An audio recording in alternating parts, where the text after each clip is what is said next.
Babysitters, what was your, okay, that's the last time I babysit for this family moment? One mom lied to me and almost destroyed my life. I was asked to babysit for a friend's aunt. I was told that I would be looking after a 7-year-old and a 5-year-old, and they were calm, easy kids. I said, sure, no problem. Famous last words. I get there, and mom just hustles out the door, yelling at me over her shoulder that she would be back in 5 hours. Now, here comes the crazy part. Remember how I mentioned I was told there were 2 children? It turns out that there are more than 2 children. In fact, there were 5 times as many children. Yes, you heard right. That woman took off and never said a word about the fact that there were more of them, leaving me to look after 10 children, all under the age of 7. 3 or 4 sets of twins, and they were like 10, 11 months apart. And then there were the babies. Honestly, I can't remember anything but the rage and anger I felt. So there I was, stuck with 10 children. I tried calling the mother, but she kept sending me to voicemail. I was so angry. I was ready to call children's services. The children were all around screaming for whatever reasons, so I said, screw it. I'm in it to win it. I want to make them something to eat. I changed the diapered ones, potted the older ones, and then let them go play in the backyard. For a while, I was still sitting with anger over the blatant deception as I cleaned up the kitchen. But it gets better. 5 hours later and no mom. Okay, a few minutes late, no big deal, right? I tended to the children, toileted and changed, fed them baths and off to bed. It's now almost 9 p.m. Mother is still not back. I'm furious and incensed at this point and beyond. I keep calling the mother and my calls go unanswered. Pissed, I called my friend and told her to call the mother, who was her aunt, and tell her to call me or come home. Because I am beyond pissed at being deceived this way. Mother never came back that night, so the next day, I'm at it again.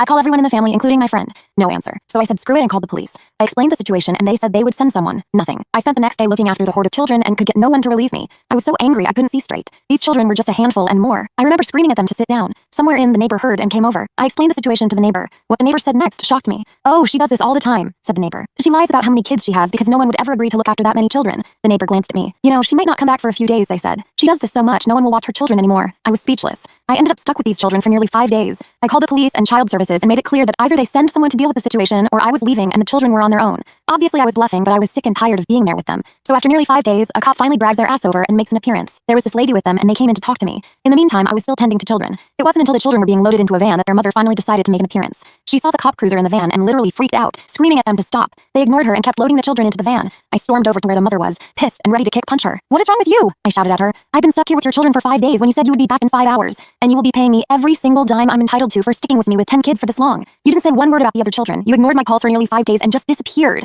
I'm not paying you shit, the mother screamed at me. You called the cops to take my children. No, I called because you abandoned them, I shouted back. Just then, a black car pulled into the driveway where we were arguing. It was the husband who had been out of town on a business trip. He came over to ask what was going on, and I told him the look on his face was not good. He pulled his wife into the house. You could have heard him down the street, even if you were deaf in both ears. He came back out and approached me. Shannon, I want to apologize for the situation. I was out of town for work and didn't know about this, he said. He then handed me a nice wad of cash, thanked me for staying with his children, and I turned to leave. As I went to my car, I turned back and yelled at her. There isn't a snowball's chance in the 7th circle of hell I'm ever watching your children again. You told me there were only 2 and ended up looking after 10. You said you would be back in 5 hours and you were gone for 5 days. Didn't even stop to think how that affected me and anything I had going on. Screw you. I got in my car and left. Because of that selfish idiot, I nearly lost my job. Luckily, I was able to get the responding officer to explain the situation. My parents had my children and were okay when I explained what happened. And that's not even the worst part. My so-called friend took the relative's side and ended our friendship. They tried to press charges against me for child endangerment and spread nasty rumors about me. The joke was on them in the end. I cut ties with my former friend. Her relative ended up getting a divorce and her husband